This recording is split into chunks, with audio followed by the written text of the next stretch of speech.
Freezing Wolf and her 4 pups beg to enter Veteran's house. He is shocked by what happens next.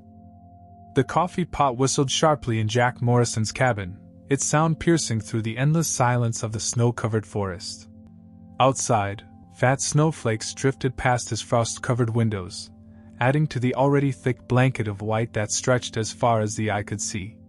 Jack moved with military precision, even after all these years, as he prepared his evening routine: coffee, canned soup, and the task of keeping his demons at bay. At 53, Jack's weathered face and graying hair told stories of battles fought both on and off the battlefield. His chosen home, a sturdy log cabin tucked away in the depths of Montana's wilderness, served as both sanctuary and prison. Some days, it felt more like the latter, especially when the nightmares came calling.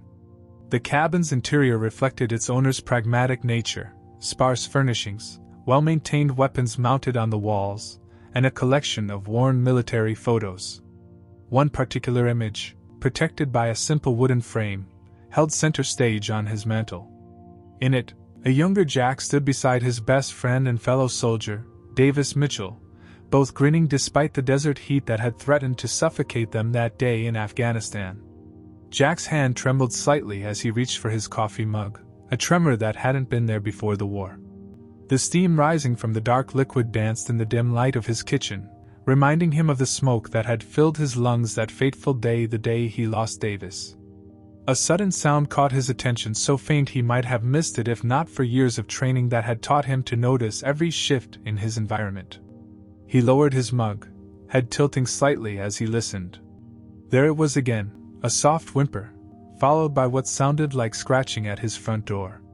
The veteran's muscles tensed automatically, muscle memory from years of combat kicking in. He moved silently to the window, careful to stay in the shadows.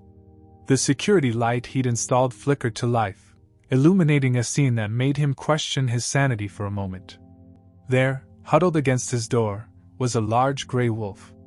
Her fur was matted with ice and snow, ribs clearly visible beneath her thick winter coat.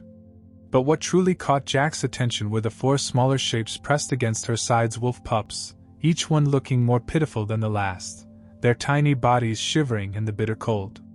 Jack's first instinct was to reach for his rifle. Wolves were wild animals, predators, and letting them anywhere near his home went against every rational thought in his head. But something in the mother wolf's eyes stopped him. They weren't the fierce, wild eyes he expected. Instead, they held an almost human-like desperation, a silent plea for help. The wolf raised her head, meeting his gaze through the window, and let out another soft whimper. One of her pups, barely larger than a house cat, attempted to stand but collapsed back into the snow, its strength failing.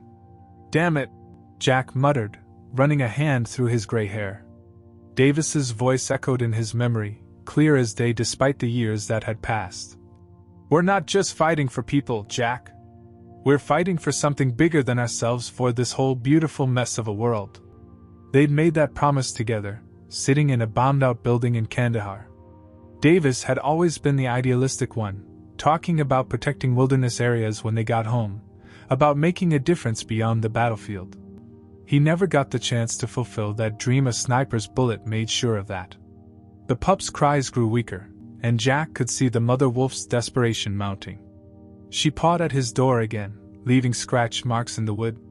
The temperature was dropping rapidly. He could see it in the way the wolf's breath frosted in the air, creating small clouds that dissipated quickly in the bitter wind. "This is insane," Jack said to himself, even as he moved toward the door. "Completely insane." His hand hesitated on the doorknob. Once he opened that door, there would be no going back. Wild animals, especially predators, didn't just walk into human homes unless they were either rabid or desperate. The thought of rabies made him pause again, but another look at the family huddled on his porch pushed the concern aside. These wolves weren't sick, they were starving, freezing, and out of options. The mother wolf backed away slightly as Jack slowly opened the door, positioning herself between him and her pups. Despite her obvious weakness, she maintained a protective stance, ready to defend her children if necessary. The bitter wind rushed into the cabin, carrying with it small flurries of snow and the scent of wet fur. "I must be losing my mind," Jack muttered, then stepped aside, holding the door open wider. "Come on, then. Before I change my mind." For a long moment, nothing happened. The mother wolf stared at him, her golden eyes assessing, calculating. Then, with gentle nudges, she began encouraging her pups toward the door. The little ones stumbled forward on weak legs, their small bodies trembling with cold and fear. One by one, they crossed the threshold into the warmth of Jack's cabin, their claws clicking softly on the wooden floor. The mother was the last to enter, her movements cautious but deliberate. As she passed him, Jack caught sight of an old injury on her left hind leg, a scar that looked suspiciously like it came from a trap. The discovery sparked a familiar anger in his chest, remembering Davis's passionate speeches about protecting wildlife from human cruelty. As Jack closed the door against the howling wind, he couldn't help but wonder if this was fate's way of giving him a second chance and opportunity to finally keep the promise he'd made to his friend all those years ago. Looking at the wolf family now huddled in his living room, he realized his quiet life had just become considerably more complicated. The question was he ready for what that meant? The first night was the hardest. Jack sat in his old armchair, rifle across his lap, watching as the wolf family huddled near his wood stove. The mother's golden eyes never left him, even as she tended to her pups with gentle licks and soft nudges. Her vigilance reminded him of countless nights on watch in Afghanistan, the constant alertness, the unspoken understanding that danger could come at any moment. "You need a name," Jack said softly, breaking the tense silence. "Can't keep calling you Wolf in my head." The mother's ears perked up at his voice, and he found himself thinking of the full moon that had guided him home on many wilderness treks. "Luna," he decided. "That's what I'll call you." Luna responded with a slight tilt of her head, as if considering the name. One of her pups, the smallest, with a distinctive white patch on its chest, stumbled toward Jack's chair, its curiosity temporarily overwhelming its fear. Luna tensed, but didn't move to stop her adventurous offspring. "Well, looks like someone's feeling braver," Jack murmured, carefully setting his rifle aside. The pup sniffed at his boot, then looked up at him with eyes that seemed too wise for its young age. When Jack slowly extended his hand, palm down, the pup gave his fingers an experimental lick. That small gesture of trust hit Jack harder than he expected. His throat tightened as memories flooded back. Davis kneeling to pet a stray dog in a war-torn village, saying how animals were better judges of character than most people. "They can sense the good in you, Jack," he'd said, "even when you can't see it yourself." Over the next few days, Jack fell into a new routine. His military training helped him approach the challenge methodically, breaking down the seemingly impossible task of caring for 5 wild wolves into manageable steps. First was food. His initial offering of canned beef stew was accepted eagerly by the starving family. "This isn't a long-term solution," he told Luna as she licked the bowl clean. "But we'll figure something out." He began supplementing their diet with raw meat from his freezer, game he'd hunted earlier in the season. The pups grew stronger daily, their ribs becoming less visible as they put on weight. Jack started naming the pups based on their distinct personalities. The brave one with the white patch became Scout.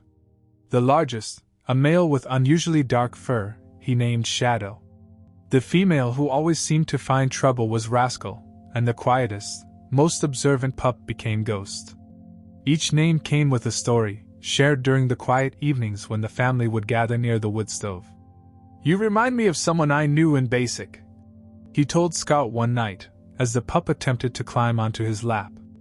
"Always first to volunteer, never met a challenge he didn't like." Luna surprised him most of all. Despite being a wild animal, she displayed an almost uncanny understanding of his moods.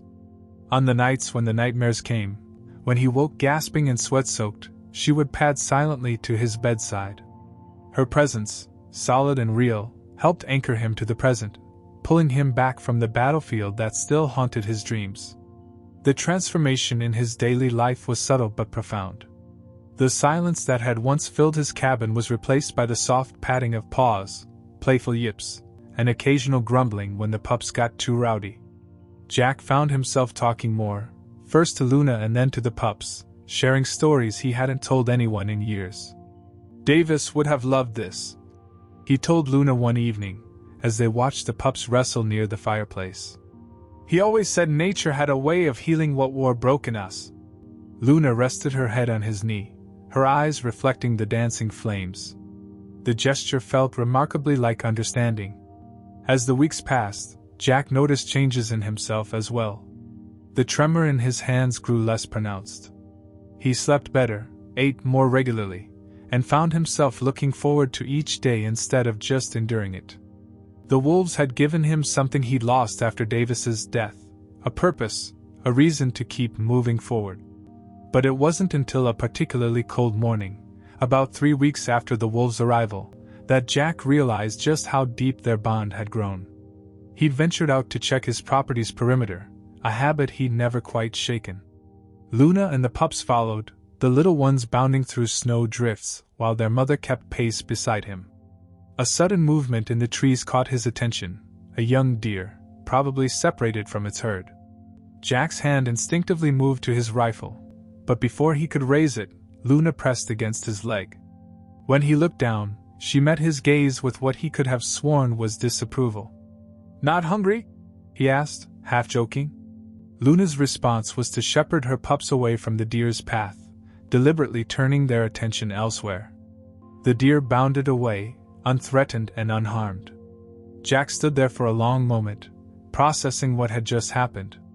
A wild wolf, an apex predator, had chosen to let prey go.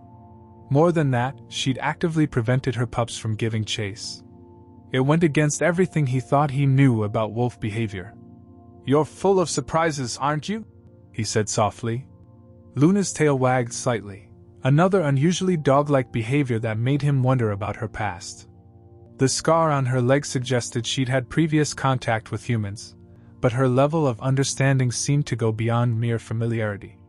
That evening, as Jack watched the wolf family sleeping peacefully by the fire, he realized something that should have terrified him but instead filled him with a strange sense of peace. He was no longer just protecting these wolves. They were protecting him too, in their own way. They had become more than just animals he was helping, they had become family. But as he drifted off to sleep that night, Jack couldn't shake the nagging feeling that this peace couldn't last. The world had a way of finding those who tried to hide from it, and he had a feeling their quiet existence was about to be challenged in ways none of them were prepared for. Jack first noticed something was wrong when Luna refused to let the pups out for their morning routine. She stood at the cabin door, hackles raised, emitting a low growl that made the hair on the back of his neck stand up. 20 years in the military had taught him to trust an animal's instincts. Grabbing his binoculars, Jack moved to the window, scanning the tree line. At first, he saw nothing unusual in the pristine snow-covered landscape. Then a flash of orange caught his eye, not the natural orange of sunrise, but the artificial brightness of hunting gear. His jaw clenched as he spotted boot prints in the snow, cutting a deliberate path near his property line. Inside, he whispered to the wolves, though Luna had already herded her pups to the back room. Scout, usually the most rebellious, didn't even protest this time, sensing the tension in the air. The knock, when it came, was loud and confident. Jack took his time answering, using the moments to compose himself and check that all signs of the wolves were hidden. He opened the door to find 3 men on his porch, dressed in expensive hunting gear that looked too new to have seen much use. The leader of the group, a broad-shouldered man with a face weathered by sun and wind, stepped forward. "Morning," he said, his smile not quite reaching his eyes. "Name's Marcus Shaw. These are my associates, Pete and Ryan." The other 2 men nodded, their hands resting casually, too casually, on their rifle straps. "Jack Morrison," Jack replied curtly. "Private property." Marcus's smile widened, showing too many teeth. "We're aware, Mr. Morrison. We're actually here on official business." He pulled out a folded document from his pocket. "We're contracted by the county to handle a wolf problem that's been affecting local ranchers. Lost 3 cattle this month alone to a pack that's been ranging in this area." Jack's expression remained neutral, even as his heart rate picked up. "Haven't seen any wolves," he said. Just tracks now and then. Normal for these parts.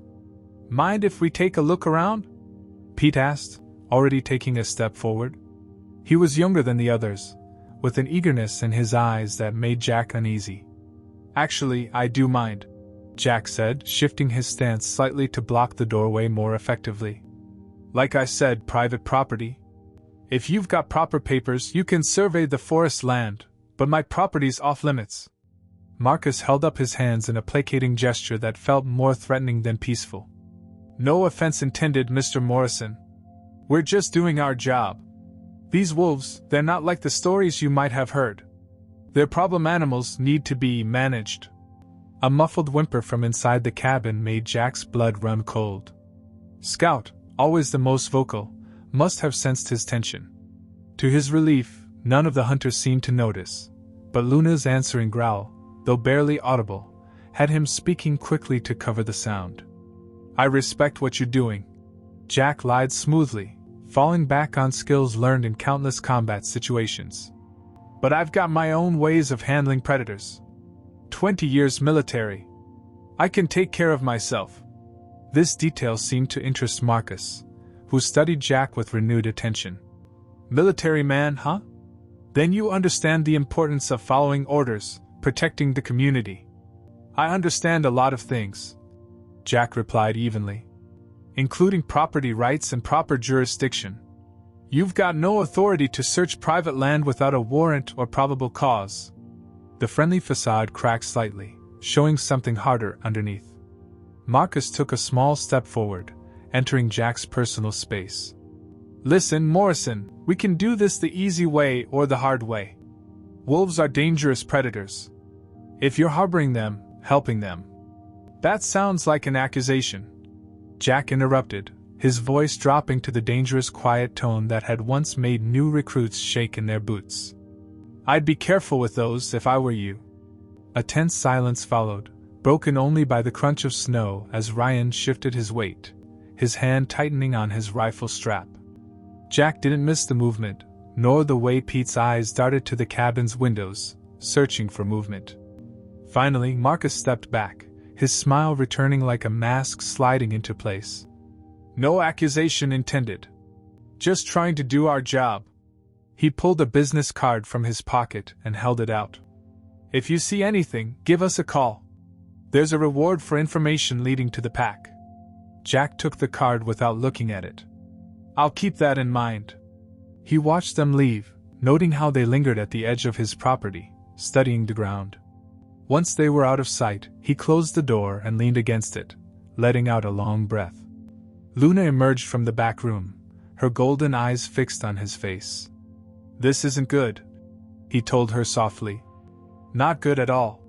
Later that afternoon, Jack found what the hunters had been looking for. Hidden just inside his property line was a trail camera, its lens pointed toward a game trail. Next to it, partially concealed by snow, was a steel trap that made his stomach turn. The sight of it brought back the image of Luna's scarred leg, and suddenly her fear of these men made more sense. As he disabled the trap, Jack's mind was racing. The hunter's story about cattle deaths didn't add up. It was the wrong season for wolves to be desperate enough to risk attacking livestock, and Luna's family had been with him the entire time. Something else was going on here. That night, as the wolves slept uneasily by the fire, Jack pulled out his old laptop. It had been years since he'd done any serious research, but Davis had taught him well. Information is ammunition, his friend used to say. Know your enemy better than they know themselves. The names from the business card led him down a rabbit hole of shell companies and questionable contracts. Marcus Shaw's hunting operation wasn't just about controlling predators. It was about clearing them out entirely. But why? The answer came to him as he studied a map of recent wolf pack movements in the area. The patterns weren't random. The wolves were being systematically pushed out of specific regions. Regions that, according to county records, were being eyed for development. They're not hunting you because you're a threat, he told Luna, who had woken and padded over to rest her head on his knee. They're hunting you because you're in the way. As if understanding, Luna's eyes moved to the rifle mounted on his wall, then back to his face. The message was clear: a battle was coming, whether they wanted it or not. Jack reached down to scratch behind her ears, his resolve hardening. "Don't worry, girl. They're not the only ones who know how to hunt." The next few days became a dangerous game of cat and mouse. Jack found himself drawing on skills he hadn't used since Afghanistan, setting up surveillance points around his property and establishing escape routes. He mapped every trap the hunters had laid, marking them on an old topographical chart of the area. The pattern that emerged was disturbing. They were slowly tightening a noose around his cabin. "They're more organized than your average hunters," he muttered to Luna one evening, studying the map spread across his kitchen table.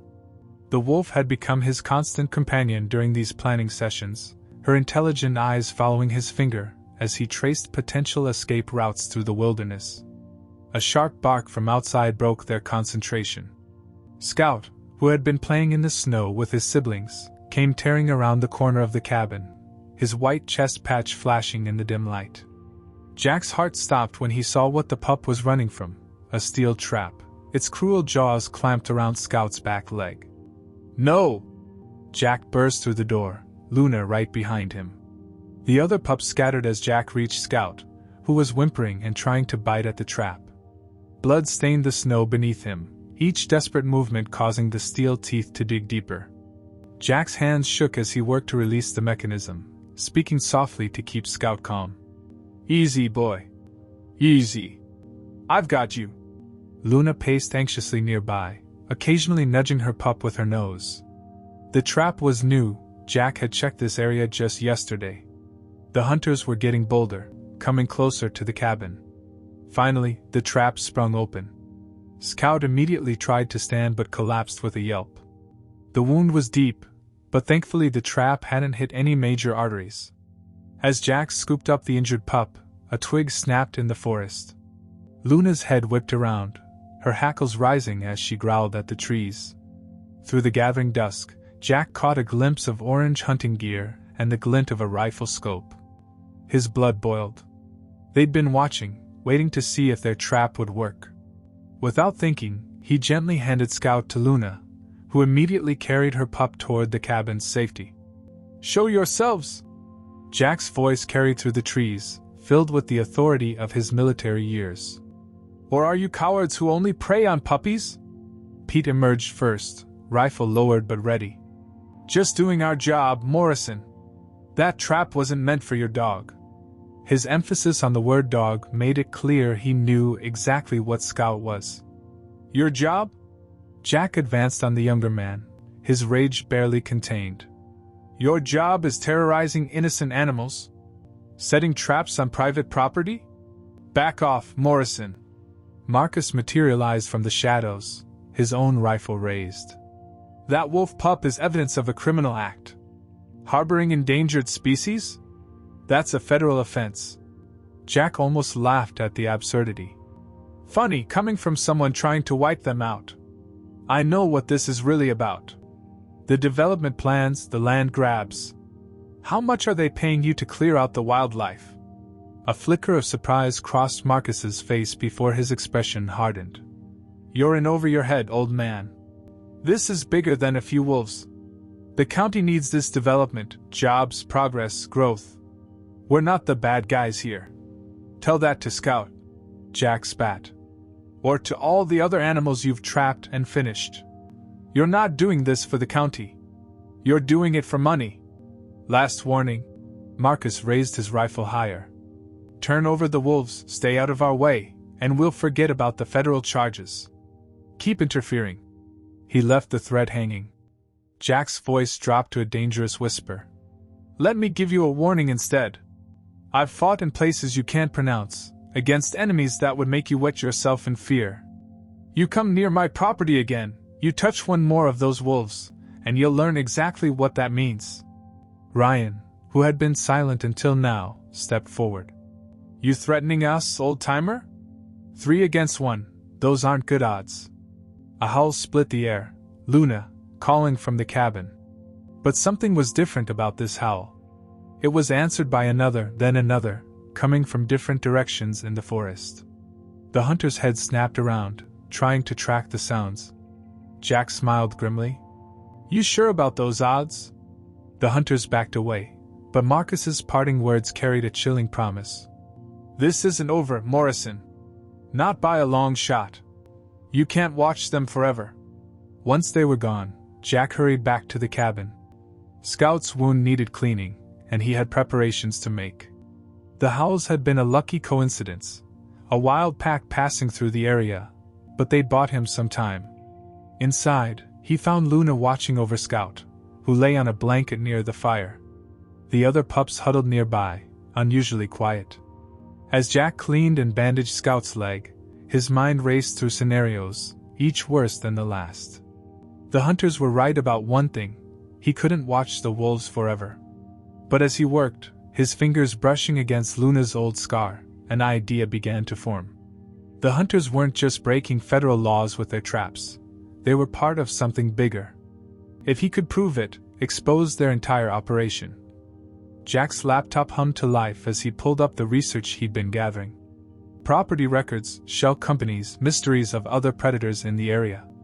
A pattern was emerging, but he needed more. He needed proof that would stick. Looks like we're going hunting, he told Luna, who sat attentively beside him. But this time, we're hunting for truth. Scout whimpered softly from his blanket, drawing both their attention. The pup's injury was a harsh reminder of what was at stake. This wasn't just about protecting a few wolves anymore. It was about exposing a corruption that threatened the entire forest. As night fell, Jack began preparing for war. Not with guns, but with information. Davis had always said the pen was mightier than the sword. It was time to put that theory to the test. But first, he needed to make sure his family was safe. The hunters would be back, and next time, they wouldn't waste time with warnings. The forest held its secrets in shadows and silence, but Jack Morrison had learned long ago how to read both. 3 days after Scout's injury, he left Luna guarding the pups and ventured deeper into the wilderness than he'd gone since the hunters' arrival. The pre-dawn air bit at his face as he followed a set of fresh tire tracks, his old military rucksack heavy with surveillance equipment on his back. The tracks led him to an abandoned logging camp, though abandoned wasn't quite the right word. Fresh cigarette butts littered the ground, and the lock on one of the storage containers looked newly installed. Jack's instincts, honed by years of combat reconnaissance, screamed that this place was important. Using a small digital camera Davis had given him years ago, Jack documented everything. The tire tracks matched the hunters' vehicles, but there were others too, expensive SUVs that seemed out of place in a remote logging camp. As he crept closer to the main building, voices drifted through a partially open window. Morrison's becoming a real problem. Marcus's voice was unmistakable. He knows too much already. Then deal with it. The second voice was new, cultured, impatient, with the crisp tone of someone used to giving orders. We're too close to let some washed-up veteran ruin everything. The environmental survey team arrives next week. This area needs to be clear of predators by then, or the whole development project gets delayed for another year of impact studies. Jack's camera clicked quietly as he photographed documents visible through the window, maps, contracts, and what looked like environmental impact reports. The pieces were finally falling into place. What about his wolves? Marcus asked. The mother especially, she's not normal. Almost like she's... I don't care if she can do calculus. The cultured voice snapped. Finish them all. Make it look like they were attacking livestock. The media's already primed for that story after our little arrangement with the local ranchers. The confirmation of his suspicions hit Jack like a physical blow. The cattle deaths hadn't been caused by wolves at all. They'd been staged to create an excuse for the hunter's presence. But why go to such lengths? The answer came as he circled the camp's perimeter. Behind the main building, partially hidden under tarps, were core samples, dozens of them. Jack's heart raced as he photographed the labels. He'd seen similar samples in Afghanistan, where private companies had been prospecting for rare earth minerals. This wasn't just about real estate development. Someone had discovered valuable minerals under the forest and was using the development project as cover for a mining operation. The wolves weren't just in the way, they were an endangered species whose presence would require environmental protections that would make mining impossible. A branch snapped behind him. Jack spun, reaching for a weapon he no longer carried, and found himself face to face with Ryan, the youngest hunter. For a long moment, they stared at each other, both frozen in surprise. Then Ryan's hand moved toward his radio. Jack launched forward, military training taking over. The radio clattered into the underbrush as he pinned the younger man against a tree, one hand covering his mouth. "Make a sound," Jack whispered, "and you'll be spending the next week explaining to Marcus how you let me walk right into your camp." Ryan's eyes widened with fear, then understanding. Jack slowly removed his hand, keeping the hunter pinned. "You're not really working for the county, are you?" Ryan asked, his voice shaky. "Are you?" Jack countered. Something in Ryan's expression made him pause. "How much do you actually know about what's going on here?" The young hunter's eyes darted toward the core samples. I just needed the money. Marcus said we were protecting people's livestock. But then I saw them planting evidence at the ranches, making it look like wolf attacks. And last week, I found some of these." He pulled a folded paper from his pocket, photographs of dead cattle, clearly showing knife wounds made to look like wolf attacks. Jack studied Ryan's face, remembering Davis's words about reading people. The kid looked scared, guilty, and something else, angry. "You kept these photos instead of turning them over." "Why?" "My grandfather was a forest ranger," Ryan said quietly. "Taught me everything I know about tracking. He'd be ashamed if he knew what I was part of. But these people, they're dangerous. The last person who asked too many questions had an accident on a hunting trip." The sound of a vehicle approaching made them both tense. Jack made a split-second decision. "Those photos, I need them. And anything else you can get about their operation." Ryan hesitated only briefly before handing over the photos. "There's more. In Marcus's office, files about the mining company, their real plans for the area. But you'll never get to them. The place is guarded at night." A slow smile spread across Jack's face as he remembered Luna's unusual intelligence, Scout's stealth despite his injury, and the way the pups worked together. "Maybe I don't have to." The vehicle was getting closer. "Go," Ryan urged. "I'll tell them I was checking the perimeter, saw nothing." As Jack melted into the forest, his mind was already forming a plan. He had the evidence of the fake wolf attacks, proof of the hunter's illegal traps on his property, and photos of the core samples. But the real smoking gun would be those files in Marcus's office. Luna was waiting at the cabin's edge when he returned, her golden eyes questioning. Jack knelt beside her, scratching behind her ears as he explained his discovery. "I'm going to need your help, girl. You and the pups. Think you're up for a little nighttime reconnaissance?" Luna's tail wagged once, decisively. In the cabin, Scout limped to the door, his siblings crowding behind him, all watching Jack with eager attention. Despite the gravity of the situation, Jack couldn't help but smile. Davis had always said animals were better allies than most humans. It was time to prove him right. But as Jack began preparing for their nighttime mission, he couldn't shake the feeling that they were running out of time. The environmental survey team was coming next week, and Marcus's bosses were getting impatient. Whatever they were going to do, it had to be tonight. The stakes had just gotten much higher. This wasn't just about saving a few wolves anymore. It was about exposing a conspiracy that threatened the entire forest, its wildlife, and the law itself. As the sun began to set, Jack laid out his equipment, cameras, lockpicks, and his old night vision goggles from his military days.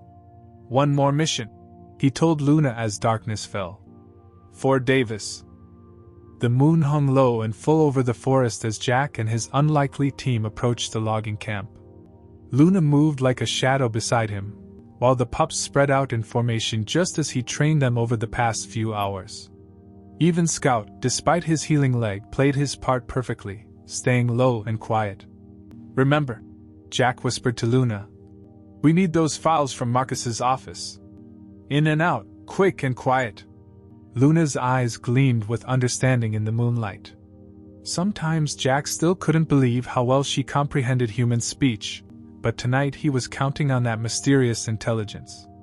The camp was guarded, just as Ryan had warned, but the young hunter had come through with more than just information. The guard rotation schedule he'd supplied proved accurate.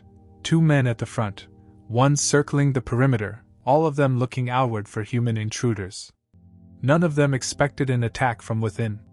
Jack gave the signal, a soft whistle that carried just far enough. Shadow and Rascal burst from the undergrowth on the far side of the camp, their playful yips and growls drawing the guards' attention. As the men turned to investigate, Ghost slipped past them like his namesake, following Luna toward the main building. Scout stayed with Jack, watching his back as he worked on the lock. The pup's injury had given him a new purpose. He'd become the perfect lookout, his senses even sharper since his brush with the trap. A soft whine alerted Jack seconds before footsteps approached. He pressed himself against the wall, heart pounding. "Just some wild dogs," one guard reported into his radio. "Nothing to worry about." If only they knew. Inside, the office was dark except for the glow of security monitors. Jack moved quickly to Marcus's desk while Luna and Ghost kept watch at the door. The filing cabinet yielded easily to his lockpicks. Marcus was apparently more concerned about digital security than physical locks. The files were exactly where Ryan said they'd be. Environmental reports, doctored to hide the presence of endangered species. Mining surveys showing rich deposits of rare earth minerals. Contracts with shell companies leading back to a major mining corporation. And most damning of all, detailed plans for framing the local wolf population for livestock attacks. Jack's hands shook as he photographed each document. Davis would have been furious about this level of corruption, this callous destruction of the wilderness they'd sworn to protect. As if sensing his thoughts, Luna pressed against his leg, offering silent support. The radio on the security desk crackled to life. "Movement at the north perimeter. All units respond." A distraction, courtesy of Shadow and Rascal. But they needed to move, now. Jack had just closed the filing cabinet when a new voice cut through the night. Well. The old soldiers learned some new tricks." Marcus stood in the doorway, rifle aimed steadily at Jack's chest. 2 more guards flanked him, their weapons trained on Luna and Ghost. "I have to admit, using the wolves was clever. But did you really think we wouldn't figure it out? Ryan sang like a bird when we found those photos missing." Jack's blood ran cold. Ryan had risked everything to help him, and now... "Where is he?" "Don't worry about him. Worry about yourself." Marcus stepped forward. "The files, Morrison." "Now." Luna growled, low and threatening, but Jack held up his hand to stop her. Slowly, he reached into his jacket, then dropped suddenly as Scout burst through the low window behind Marcus, catching the hunter off guard. In the same moment, Luna and Ghost launched themselves at the other guards. The next few minutes were chaos. Jack grappled with Marcus, their struggle illuminated by muzzle flashes as the guards fired wildly into the night. But they'd forgotten about the other wolves. Shadow and Rascal appeared as if summoned by the gunfire, adding to the confusion. Through it all, Jack noticed something remarkable. The wolves weren't attacking to kill, they were herding, coordinating, working together to drive the men into a tight group. Luna's training had paid off in ways he never expected. "Stop!" A new voice rang out, accompanied by the unmistakable sound of multiple weapons being cocked. Flashlight beams cut through the darkness, revealing a ring of figures in FBI jackets surrounding the camp. "Federal agents! Everyone down!" Marcus's face went pale. "This is a misunderstanding," he stammered. "We have permits. Save it." Ryan stepped into the light, accompanied by a senior-looking FBI agent. The young hunter sported a black eye but stood tall. "I was wearing a wire all week. We've got everything." As the agents moved in to make arrests, Jack noticed Luna herding her pups away from the chaos. She paused at the forest's edge, looking back at him with those intelligent eyes. For a moment, he thought she might stay, they all might stay. They had become family, after all. But he knew better. They were wild creatures, and the wilderness was their home. The best thing he could do for them was ensure that home remained protected. "Go on, girl," he said softly. "Be free." Luna held his gaze for a moment longer, then turned to lead her family into the forest. Scout, the last to leave, pressed his head briefly against Jack's hand, a gesture of goodbye, of gratitude, of something that transcended the barrier between human and wolf. The aftermath unfolded quickly. The mining corporation's illegal activities made national headlines. The forest was declared a protected wilderness area, safe from development. Local ranchers came forward with stories of being pressured and bribed to false report wolf attacks. Weeks later, Jack stood on his porch at sunset, watching the tree lean as he did every evening. Ryan had taken a job with the Forest Service, following in his grandfather's footsteps. The young man often stopped by to share news of wolf sightings in the area, a mother and 4 grown pups, teaching their own hunting skills to a new generation. A familiar howl echoed through the trees, answered by several others. Jack smiled, remembering Davis's words about fighting for something bigger than themselves. His friend would have been proud, not just of exposing the corruption, but of helping to protect the wilderness they both loved. The wolves had saved him as much as he'd saved them. They'd given him purpose, family, and a chance to keep his promise to Davis. As night fell over the forest, Jack listened to the distant howls and felt truly at peace for the first time since leaving the battlefield. In the end, it hadn't been about wolves versus humans, or progress versus preservation. It had been about doing what was right, about keeping promises, and about finding family in the most unexpected places. The moon rose full and bright over the forest. Luna's moon, he thought with a smile. Somewhere out there, she was running free with her family, protecting her own piece of the wilderness. And here he would stay, doing the same, their territories overlapping in the space between wild and tame, where promises were kept and bonds transcended species. The war was over. And this time, the good guys had won.